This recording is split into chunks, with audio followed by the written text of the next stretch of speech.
నామమునకు మహిమ కలుగును గాక.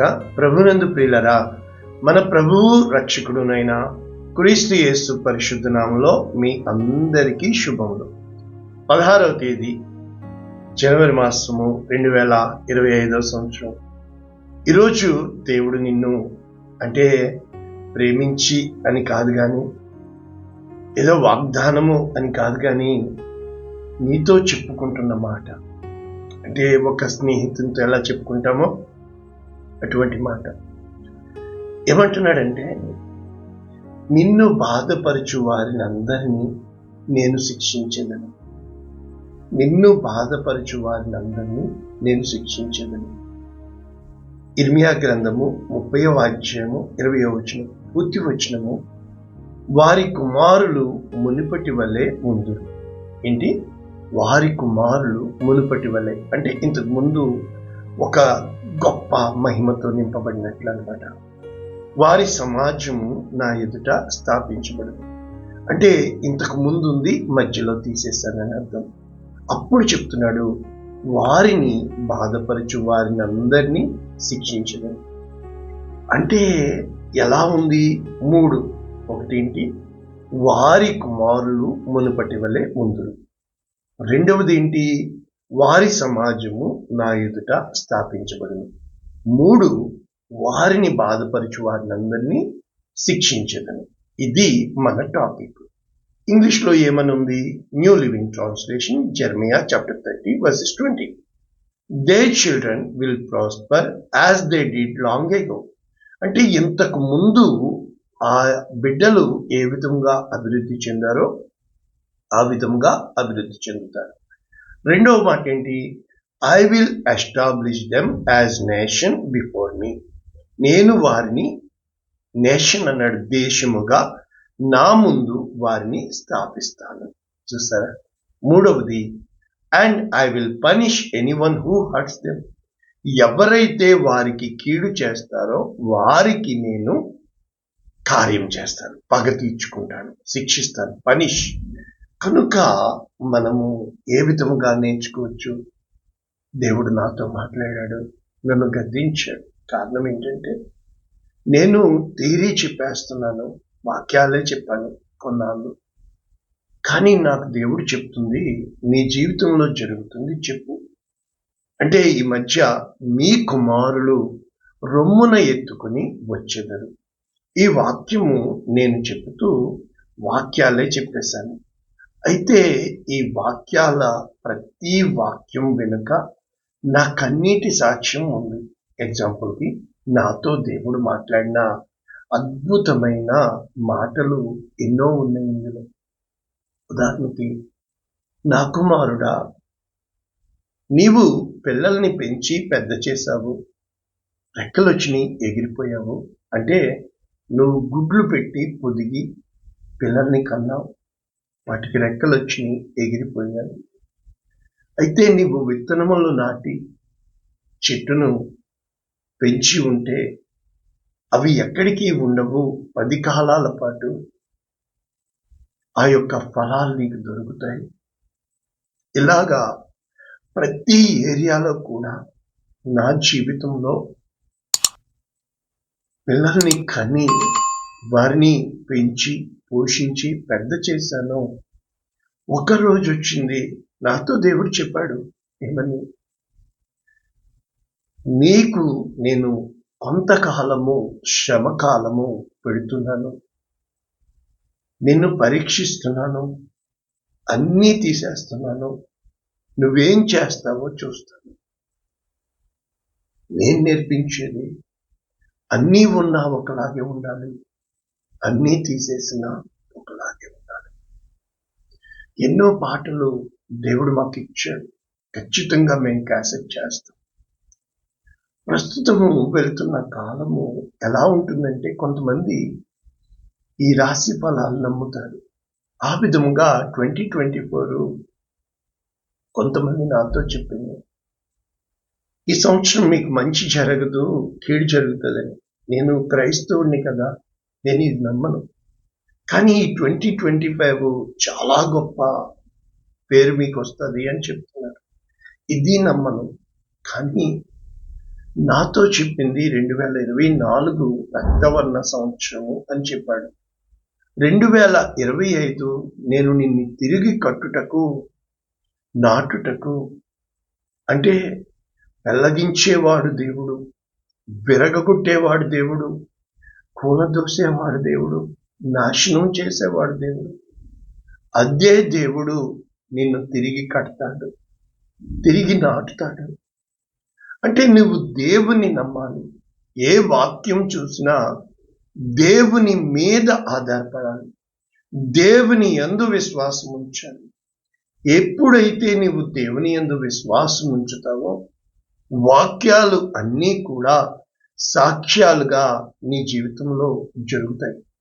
అందుకనే భక్తుడు దావీదు శ్రమ కలుగక మునుపు నేను త్రోవ విడిచి తిని శ్రమ కలుగుట నాకు మేలాయను అంటాడు. అంటే చాలాసార్లు మనం అనుకుంటాము ఈ బాధలు, ఈ రాశి ఫలాలను బట్టి ఈ కష్టాలు ఎదుటోళ్ళు పెడుతున్నారు అని. నిజంగా మరి కష్టాలు ఎదుటోళ్ళ వల్ల, మీరు అన్న మాటల వల్ల, లేకపోతే మీరు చేసిన పనుల వల్ల అయితే అందరూ బాగానే ఉన్నారు కదా, మనకే ఎందుకు వస్తుంది? ఎంతో మంది చేస్తున్నారు కదా, వాళ్ళకి ఎందుకు రావట్లేదు? ఇదే కదా ప్రశ్న. మరి ఇప్పుడు దేవుడు ఈరోజు మనకిచ్చిన వాగ్దానం ఏంటి?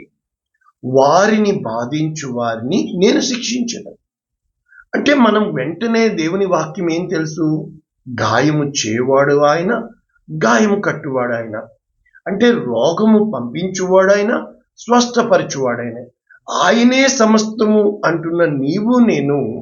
ఇప్పుడు ఎగ్జాంపుల్కి బాధ అంటే నొప్పి, శ్రమ, వేదన, దుఃఖము. అంటే నీ శరీరానికి బాధ కలిగిన, నీ మనస్సుకి బాధ కలిగిన ఇవి రెండు ఆ రిపోర్ట్ తీస్తే ఒకే గ్రాఫ్ చూపిస్తుంది. అంటే బాధ చెప్పేది రెండింటికి కామన్ ఏంటి? మనసు. ఎప్పుడైతే ఇదే బాధని వాడు ఈ మనసుకి, మైండ్కి మత్తు మంది ఇచ్చి ఏం చేస్తున్నాడు? నీ కాలే ఆపరేషన్ చేస్తున్నాడు, కానీ నొప్పి నీకు తెలియట్లేదు. అంటే అర్థం ఏంటంటే ఇదే బాధ, ఇదే నొప్పి. ఎగ్జాంపుల్కి ప్రసవ వేదన చెప్తే చాలా భయంకరమైన, జీవితంలో ఏదైనా నొప్పి దేవుడు పెట్టాడంటే అది ప్రసవ వేదన. కానీ బిడ్డను కంటుందే, మళ్ళీ ఇంకో బిడ్డను కావాలంటుందే ప్రసవ వేదన. అంటే మన జీవితంలో వేదన పడుతున్నాము అని కాదు, కానీ దాని ద్వారా వచ్చే ఫలితం. ఉదాహరణకి ఇప్పుడు నన్ను చూడండి, చాలా ఆరోగ్యం పాడు చేసుకున్న కారణం ఇంట్లోనే ఉండిపోయాను ప్రార్థన చేస్తూ. కానీ నువ్వు ఎప్పుడైతే చలాకీగా, చురుకుగా 24 గంటలు ఉదయమే లేచి తెల్లవారుజామున ఎండకి, తరువాత ఎండలో కష్టానికి, ఆ కష్టం వల్ల చెమటికి, అప్పుడు నీ దేహము ఆరోగ్యంగా ఉంటుంది. అంటే మన ఇండియాలో తినడానికి కోసము 10 కిలోమీటర్లు నడిస్తే తిన్నది అరగడం కోసము ఉన్నోడు 10 కిలోమీటర్లు నడుస్తాడు, లేనోడు ఆహారం కోసం శ్రమ పడుతున్నాడు. కనుక నడక మారట్లే, కానీ వాళ్ళ కార్యం మారుతుంది. ఇక్కడ దేవుడు చెప్తున్న వాగ్దానాలు మనము లోతైన వాక్యాల్లోనికి వెళితే, ఈ ఇర్మియా గ్రంథం 30వ అధ్యాయంకి వెళ్ళే ముందు బాధ అంటున్నాం కదా. నహోము 1వ అధ్యాయము 12వ వచనము ఒక మంచి మాట ఉంది. యెహోవా సెలవిచ్చున్నదేమనగా, వారు విస్తార జనమై పూర్ణ బలము కలిగి ఉన్నను, కోత ఎందైనట్లు వారు కోయబడి నిర్మూలమగు. అంటే నీ శత్రువులు, నీకు ఎదురుగా నిలబడేవారు విస్తార జనమై పూర్ణ బలము కలిగి ఉన్న కోత ఎందైనట్లు అని చెప్తూ నిర్మూలం చేస్తానంటున్నాడు. ఇప్పుడేమంటున్నాడు? నేను నిన్ను బాధపరిచితిని, నేను నిన్నిక బాధ పెట్టను. అంటే ఎలా ఉంటుందంటే దేవునితోటి ఇక్కడ చెప్తున్నాడు స్పష్టంగా, నేను నిన్ను అంటే నిన్ను బాధపరచువాడు దేవుడే, బాధ నుండి తప్పించువాడు దేవుడే. ఎందుకు? అదే వాక్యము యెషయా గ్రంథము 48:10. నేను నిన్ను పుటము వేసి, అంటే నేను నిన్ను పరీక్షిస్తున్నాను, వెండిని వేసినట్లు కాదు, ఇబ్బంది కొలిమిలో పరీక్షించుతుంది. ఈ కష్టకాలంలో మీకు తెలుసా ప్రభునందు ప్రియులారా, నేను ప్రతి చిన్న దానికి ఎంతగా ఎంతగా ఎంతగా సతమతమైపోయాను అంటే, నా జీవితంలో ఒక శాండ్విచ్ కోసము నా దగ్గర కేవలము 150 పిల్స్ ఎంతో ఉన్నాయి. 50 పిల్స్ లేవు, కానీ 2 శాండ్విచ్లు కావాలి. వాడికి నేను చెప్పాను, నాకు 2 కావాలరా, నేను మళ్ళా వచ్చినప్పుడు ఇస్తానంటే వాడు సంతోషంగా నాకు ఇచ్చాడు. మళ్ళా వెళ్ళి వాడికి ఎక్కువే ఇచ్చి, నువ్వు చాలా మంచివాడివి. ఒక తల్లిగారు తన టికెట్కి డబ్బులు ఇస్తే, ఆ డబ్బులు నేను టికెట్ బుక్ చేస్తాను కనుక బుకింగ్ అయ్యాక డబ్బులు ఇవ్వాలి, ఈ లోపు నేను రెంట్ కట్టాలి. ఆ తల్లిగారి డబ్బులు నేను తిరిగేసి మళ్ళా ఆ తల్లిగారికి డబ్బులు మరి నేను టికెట్ కట్టాలి కదా, ఈ లోపు అయ్యింది, నేను కట్టాను. అటువంటి కష్టంలో కూడా నీవు దేవుణ్ణి స్తుతించాలి, దేవుణ్ణి ఘనపరచాలి, దేవుణ్ణి మహిమపరచాలి. దేవుడు ఎప్పుడూ కూడా ఇటువైపు చూస్తాడు, మనం ఎప్పుడూ కూడా మన వైపు చూసుకుంటాం. ఆయన ఆకాశం మందు ఉన్నాడు, మనం భూమి మీద ఉన్నాం. అంటే ఇక్కడ యెషయా గ్రంథము 41వ అధ్యాయము మనము 8వ వచనం నుంచి చూస్తే, నా సేవకుడైన ఇశ్రాయేలు, నేను ఏర్పరచుకున్న యాకోబు, నా స్నేహితుడైన అబ్రహాం సంతానమా. అంటే డైరెక్ట్గా చెప్పొచ్చు కదా ఇశ్రాయేల్ అని. ఏమని చెప్తున్నాడు? సేవకుడు అయిన ఇశ్రాయేలు, ఏర్పరచుకున్న యాకోబు, నా స్నేహితుడు అయిన అబ్రహాం సంతానమా. అంతగా చెప్తాడు దేవుడు. భూ దిగంతముల నుండి నేను పట్టుకొని దాని కొనల నుండి పిలుచుకున్నవాడా. ఇప్పుడు చెప్తున్నాడు, నువ్వు నా దాసుడు అనియు, నేను నిన్ను ఉపేక్షింపక. ఆ రోజు జూలై 9, 2012 నా ఉద్యోగం ఊడిపోయింది. అప్పుడు దేవుడు ఈ మాట నా హృదయంలోంచి మాట్లాడుతున్నాడు. ఎటు వెళ్ళాలో తెలియదు, ఏం చేయాలో తెలియదు. నా సాక్ష్యాలు చెప్తే సరిపో, పిచ్చి దేవుడు అంటే. ఈరోజు ఎంతో మంది నన్ను ప్రశ్నిస్తున్నారు, దానికి జవాబు ఇదిగో. నేను నీతో చెప్పి ఉన్నాను, నేను నీకు తోడై ఉన్నాను. భయపడకము, నేను నీ దేవుడినై ఉన్నాను. దిగులు పడకము, నేను నిన్ను బలపరుస్తాను. నీకు సహాయము చేయవాడని నేనే అని చెప్పుతూ ఏమంటున్నాడు ఇక్కడ? నీ మీద కోపపడిన వారందరూ, కోపపడేవారిని తెచ్చేవాడు ఆయనే, సిగ్గుపడి విస్మయం ఉండేదరు. నీతో వాదించువారు మాయమై నశించిపోతారు. నీతో కలహించు వారిని నీవు వెతికిదువు, కానీ వారిని కనుగొనలేకపోదు. నీతో యుద్ధము చేయవారు మాయమై పోదురు. అబ్బావులు వాళ్ళకి ఇంకేమి ఉండదు అంటున్నాడు. ఎందుకని? నీ దేవుడనైన యెహోవానగు నేనే, భయపడకము, నీకు సహాయం చేస్తాను. అయితే చాలా కష్టంగా కఠినమైన మార్గం గుండా పురుగు వంటి ఆ మార్గం పురుగులాగా చూస్తారండి. ఆ మార్గం చాలా కఠినముగా ఉంటుందండి, గడ్డి పరచలాగా ఉంటుంది. విమోచకుడు ఇశ్రాయేలు పరిశుద్ధుడు. ఇక్కడితో ఇది ఆపితే ప్రభునందు ప్రియులరా, గాలికి పొట్టును చెదరగొట్టినట్టు నేను కొడతానంటున్నాడు. అయితే యెషయా 45:7 ఎన్నోసార్లు మీకు చెప్పాను, నేను వెలుగును సృజించువాడను, అంధకారమును కలుగు చేయవాడను, సమాధానకర్తను, కీడును కలుగు చేయవాడను నేనే, యెహోవా అను నేనే, వీటినన్నిటినీ కలుగు చేయవాడు. అంటే సమాధానకర్తను, కీడును కూడా ఆయనే, వెలుగును అంధకారమును కూడా ఆయనే. ఈ అన్ని మార్గాల గుండా వెళ్ళి దేవుడే దేవుడు అని తెలుసుకోవాలి. కారణం ఏంటంటే, ఈ 30వ అధ్యాయం కదా, 29వ అధ్యాయం అంతా అక్కడి నుంచి ప్రారంభమవుతుంది. 10వ వచనంలో అంటాడు, యెహోవా ఆజ్ఞ ఇచ్చినాడు, బబులోనుకు 70 సంవత్సరం, నీ శత్రువుకి కొన్ని సంవత్సరాలు ఇస్తాడు, అప్పుడు గతించి. ఈ లోపు ఈ 70 సంవత్సరాలు నిన్ను చాలా కఠినముగా ఉంటుంది. అన్నీ అయిపోతాయి, అన్నీ అయిపోయినాయి, దేవుడు వదిలేశాడంట. దేవుడు ఎప్పుడూ ఆలస్యం చేస్తూ ఉంటాడు. కనుక నేను మిమ్మును గూర్చి పలికిన శుభవార్త నెరవేర్చెదను. ఈ స్థలమునకు మిమ్మును తిరిగి రప్పించినట్లు నేను మిమ్మను దర్శించెదను అని చెప్పుతూ, నేను మిమ్మను గూర్చి ఉద్దేశించిన సంగతులు నేనెరుగుదును రాబోవు కాలమందు. చూసారా, అవి మీకు హానికరముగా అనిపిస్తాయి, కానీ అవి మేలు కొరకు. కీడు వెనుక మేలు దాచి ఉంచుతాడు.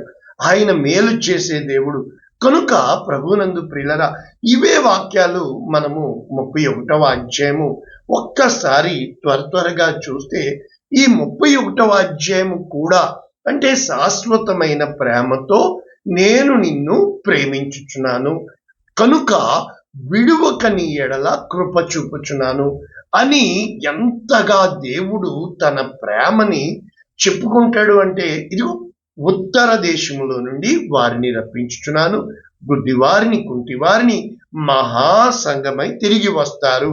అంటే చెదరగొట్టువాడు దేవుడు, సమకూర్చువాడు దేవుడు. వారు ఏ స్థితిలోకి వెళ్ళిపోతారంటే ఇంకేమీ నమ్మలేరు. ఆ స్థితి గుండా నేను వెళ్తున్నాను. నిజంగా అనిపిస్తుంది, దేవుడు సేవకి పిలిచాడా, దేవుడు కార్యం చేస్తున్నాడా. కాబట్టి ప్రభునందు ప్రియులరా, ఇక్కడ వారు ఏడ్చుచూ వచ్చెదరు, నన్ను ప్రార్థించుచుండగా దేవదూతల చేత నేను సేవ చేపిస్తానంటాడు. అంటే దేవునికి ఇష్టమైన మార్గంలో వెళ్ళాలంటే ఎంత ఇరుకైన మార్గం గుండా వెళ్ళాలి అంటే, కాబట్టి ఇక్కడ అంటాడు, నేను ఇశ్రాయేలునకు తండ్రిని కానా, ఎఫ్రాయిము నా జ్యేష్ఠ కుమారుడు కాడా, జనులారా యెహోవా మాట వినుడి అని చెప్పుతూ, గొర్రెల కాపరి తన మందను కాపాడినట్లు అని చెప్పుతూ, నేను యాకోబు వంశస్థులను విమోచించుచున్నాను, వారి కంటే బలవంతుడైన వాని చేతిలో నుండి విడిపించుచున్నాను. కాబట్టి ఓ కార్యములు చేయండి అంటాడు. అంటే వారిక ఎన్నటికీ కృషింపక నిత్యము నీళ్లు పారు తోట వలె ఉందురు, వారి దుఃఖమునకు ప్రతిగా సంతోషమిచ్చి వారిని ఆనందపరిచెదను, విచారము కొట్టివేసి ఆనందము కలుగజేతును. అంటే దుఃఖము పంపించేవాడు దేవుడు, సంతోషమిచ్చేవాడు దేవుడు, బాధపరిచేవాడు దేవుడు, ఆదరించే దేవుడిది, విచారము కలుగు చేసేవాడు దేవుడు, ఆనందింపచేసే. అంటే మన జీవితంలో ఇప్పుడు ఇర్మియా గ్రంథము 30వ అధ్యాయము మనము ఒకసారి చూస్తే ఏమని ప్రారంభించబడుతుంది? యెహోవా యొద్ద నుండి ఇర్మియాకు ప్రత్యక్షమైన వాక్కు. 33లో రెండవసారి అంటాడు. 33లో ఇప్పుడు ఇందాక 31లో కూడా మనం చూస్తే రాబోవు కాలమునందు నీకు మేలు కలుగును అన్న నమ్మిక ఉన్నది అని ఇక్కడ 31వ అధ్యాయంలో కూడా చెప్తున్నాడు. అంటే రాబోవు కాలము అంటే దేవుడి వాక్యం చెప్తుంది, భూత వర్తమాన భవిష్యత్ కాలములో ఉన్నవాడను అనువాడను నేనే. కనుక నువ్వు వెళుతున్న మార్గమును బట్టి నువ్వు మారిపోకూడదు. మనుషులు ఒక కంట కనిపెడుతూ ఉంటారు. నేను చెప్పాను కదా, ఎప్పుడూ కూడా నీకు అన్నీ బాగున్నప్పుడు నీ కంట పడాలని కొందరు, నీకు అన్నీ పోయినప్పుడు నీ కంట పడకుండా తప్పించుకునేవారు కొందరు, ఏమైనా నీతో పని కలుగుతుందేమో అని నిన్ను ఒక కంట కనిపెట్టేవారు కొందరు. ఇదే జీవితం. కనుక మనము ఈ యొక్క ఇర్మియా గ్రంథం 30వ అధ్యాయంలో ఏమి చెప్తున్నాడు దేవుని వాక్కు మనము చూస్తే, రాబోవు దినములలో నేను ఇశ్రాయేలు వారును యూదా వారునగు నా ప్రజలు, చూసారా, నా ప్రజలు చెరలో నుండి విడిపించి వారి పితరులకు నేనిచ్చిన దేశమును వారు స్వాధీనపరుచుకున్నట్లు వారిని తిరిగి రప్పించెదను. కావున నీవు డైరీలో రాయమంటున్నాడు. నేను చెప్పాను, నేను రాసుకుంటూ ఉంటాను, దేవుడు నాతో మాట్లాడి. కాబట్టి యెహోవా ఇశ్రాయేలును వారిని గూర్చి యూదా వారిని గూర్చి ఏమని చెప్తున్నాడు? సమాధానము లేని కాలమున భీతి చేత దిగులు చేత జనులు, ఆ సమాధానం లేని స్థితి ఎంత భయంకరంగా ఉంటుందో, గుండె పగిలి ఏడ్చిన, ఇక్కడ చెప్తున్నాడు పురుషులు ప్రసూతి వేదనతో పిల్లలకందరా.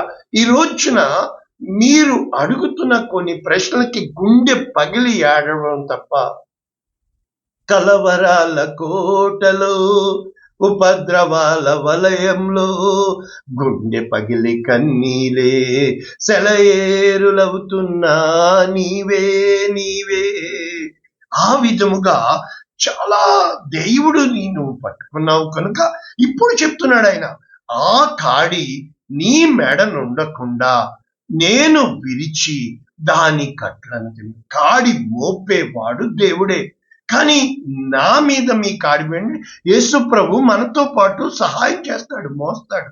కనుక ఇకను అన్యులు యాకోబు సంతతి వారి చేత దాస్యము చేయించుకొనరు గాని వారు తమ దేవుడైన యెహోవా.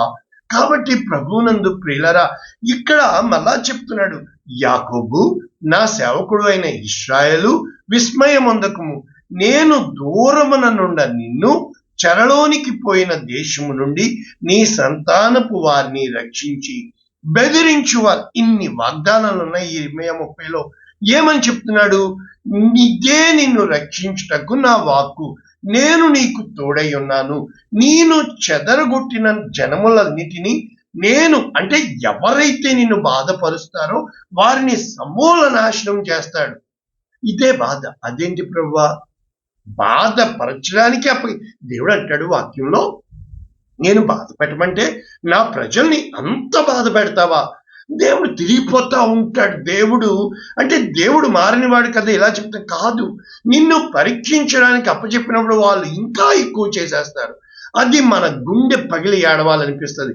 కనుక నేను నిన్ను సమూల నాశనము చేయను గాని మితముగా శిక్షిస్తాను. ఇప్పుడు ఆదరిస్తున్నాడండి. నీ వ్యాధి ఘోరమైనది, నీ గాయము బాధకరమైనది, నీ పాపములు విస్తరింపగా శత్రువు కొట్టినట్లు నీ గొప్ప దోషమును బట్టి నేను నీకు కఠిన శిక్ష వేసి నిన్ను గాయపరిచను. చూసా, నిన్ను గాయపరిచిన వాడు దేవుడే, నిన్ను శిక్షించిన వాడు దేవుడే, శత్రువులకి అప్పగించిన వాడు దేవుడే. కాగా ఇప్పుడు అడుగుతున్నాడు, నీ పక్షమున వ్యాజ్యమాడేవాడెవడూ లేడు. నెంబర్ 1. నెంబర్ 2, నీ గాయములకు చికిత్స చేయదగిన మందు లేదు. నెంబర్ 3, నీ స్నేహితులందరూ నిన్ను మరిచి ఉన్నారు. నెంబర్ 4, వారు నిన్ను గూర్చి విచారింపరు. నేను ఎంతో బాధపడి మెసేజ్ యారా కనీసం పట్టించుకోరు. కానీ నేను దేవుని నమ్మాను, దేవుడు నాతో అంటూ ఉంటాడు, నీకు కోపం వస్తుందా? ఎందుకు వస్తుంది ప్రభా? యెహోవా ఇచ్చెను, యెహోవా తీసుకొని వారిని తెచ్చింది నీవు తీసుకెళ్ళిపోయింది. అంతా నీ జీవితంలో నీకు జరుగుచున్నది సమస్తము దేవుని చేతిలో ఉన్నావని, దేవుడు సర్వము అయి ఉన్నాడని, దేవుడే సమస్తము అని. ఇదిగో నీ గాయము చేత నీవెందుకు అరుస్తున్నావు? నీకు కలిగిన నొప్పి నివారణ కాదు, నీ పాపములు విస్తరించినందున అని చెప్పుతూ దేవుడు ఇలాగ చెప్తాడు. మళ్ళా ఇప్పుడు ఏమంటున్నాడు? నిన్ను మింగువారందరూ మింగివేయబడుదురు, నిన్ను బాధించువారు ఒక్కడు తప్పక అందరినీ నేను బాలాడెత్తాను, నిన్ను దోచుకుని వారు దోపుడు సమ్మగుదురు, నిన్ను అపహరించు వారిని దోపుడు సమ్ముగా అప్పగించెదను. కానీ ఇప్పుడు అంటున్నాడు ఇంకా, ఇదిగో ఎవరూ లక్ష్య పెట్టని సియోననియు వెలివేయబడినదని నీకు పేరు పెట్టుచున్నారు కదా, అయితే నేను నీకు ఆరోగ్యము కలుగు చేసేదను, నీ గాయములు మాన్పెదను అని ఇప్పుడు నేను తిరిగి వారిని రప్పిస్తాను, వారిని ఆదరిస్తాను, వారిని చేరదీస్తాను, సంతోషముతో నింపుతాను, అల్పులు కాకుండా గనులుగా చేస్తాను. ఎలా ఉంటుందంటే దేవునితోటి ఇప్పుడు మీకు అర్థమైంది కదా, పగ తీర్చుకొని వాడని నేనే, నీ దేవుడిని యెహోవా నాకు, నేను రోషము కలిగిన దేవుని వాడును, దహించు అగ్ని అంటా ఉంటారు. ఈ అమలకాలు చక్కబెట్టేస్తూ ఉంటారు. నీవు దేవుడు పిలిచాడు కదా, నీకు కూడా అప్పుడప్పుడు అటు ఇటు అయినప్పుడు దేవుడు చెప్తా ఉంటాడు, ఏంటి మర్చిపోయావా? తొందరపడుతున్నావా? ఎంతకాలం నడిచి వచ్చింది వదిలేస్తావా? గాలికి తన్నేస్తావా? కాబట్టి రోమీయులకు రాసిన పత్రిక 12:12 మరి పౌలు ఏం చెప్తున్నాడు? నిరీక్షణ గలవారై. కాబట్టి you should have the hope that God is with you, the God who called is faithful. ఇన్ని సంవత్సరాలు నువ్వు నడిచొచ్చిన మార్గం తప్పెందుకైపోతుంది? కాబట్టి సంతోషించుచు శ్రమయందు ఓర్పు గలవారి. చూసా, నిరీక్షణలో సంతోషించాలి, శ్రమయందు ఓర్పు కలిగి ప్రార్థన యందు పట్టుదల కలిగి ఉండి. కాబట్టి నీవు ఎప్పుడైతే పరిశుద్ధుల అవసరాలలో శ్రద్ధ కలిగి ఆతిథ్యం ఇస్తూ, నీ దగ్గర లేకపోయినా ఒకరికి ఇస్తూ, మిమ్మును హింసించు వారిని దీవించండి. మనకేమంటారు అందరూ, వాళ్ళు ఎలా చేస్తున్నారు, నువ్వు దీవించాలి. చాలా కష్టంగా ఉంటది. నువ్వు దీవించాలి. దీవించండే కాని శపించవద్దు. సంతోషించు వారితో సంతోషించుడి, దుఃఖించు వారితో దుఃఖించుడి, ఏడ్చే వారితో ఏడవండి. హెచ్చు వాటి యందు మనస్సుంచక తగ్గు వాటి యందు నీకు నీవే మంచోడు అని అనిపించుకోవద్దు. నిన్ను మంచివాడిగా నిలబెట్టేవాడిని నేను కనుక కీడుకు ప్రతి కీడెవనికి చేయవద్దు. మనుష్యులందరి దృష్టికి యోగ్యమైన వాటిని గూర్చి ఆలోచించుడి. కనుక సఖ్యమైతే మీ చేతనైనంత మట్టుకు సమస్త మనుష్యులతో సమాధానముగా ఉండుడి. ప్రియురాలా, మీకు మీరే పగ తీర్చుకొనక దేవుని ఉగ్రతకు చోటియుడి. పగ తీర్చుట నా పని, నేనే ప్రతిఫలం నిత్తును అని ప్రభు చెప్తుంది.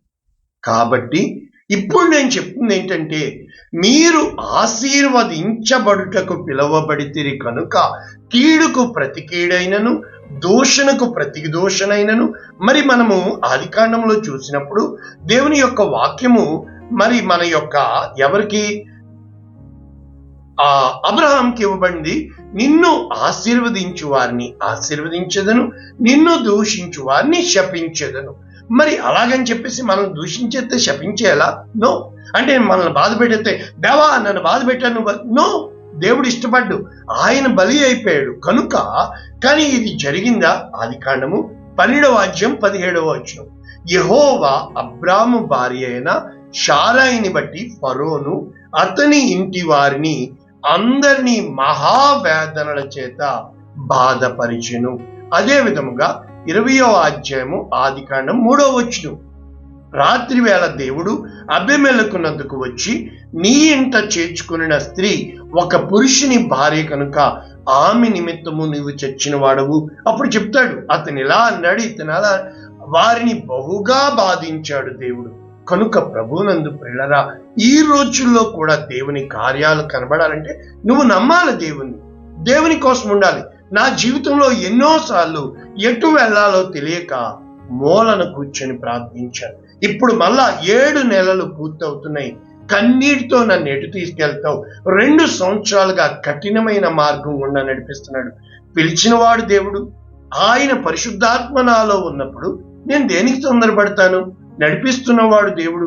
ఎప్పుడైతే నీవు గాడ్లీ కాన్షియస్నెస్ కలిగి ఉంటావో, బాధపరచువాడు దేవుడే, బోధించువాడు దేవుడే, ఆదరించువాడు దేవుడే, సమస్తము దేవుడై ఉండాలి.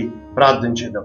పరిశుద్ధుడా, ప్రేమ కలిగిన తండ్రి, విత్తబడిన వాక్యమును నిండారులుగా దీవిస్తూ అనేక మందికి ఆశీర్వాదంగా చేయమని, కీడుకు ప్రతి కీడు, మాటకి ప్రతి మాట వద్దయ్య, నీ ప్రేమ కలిగి మేము నీ వారిగా అనేక మందికి ఆశీర్వచనముగా చేయమని యేసునామమున దీవిస్తున్నాము తండ్రి.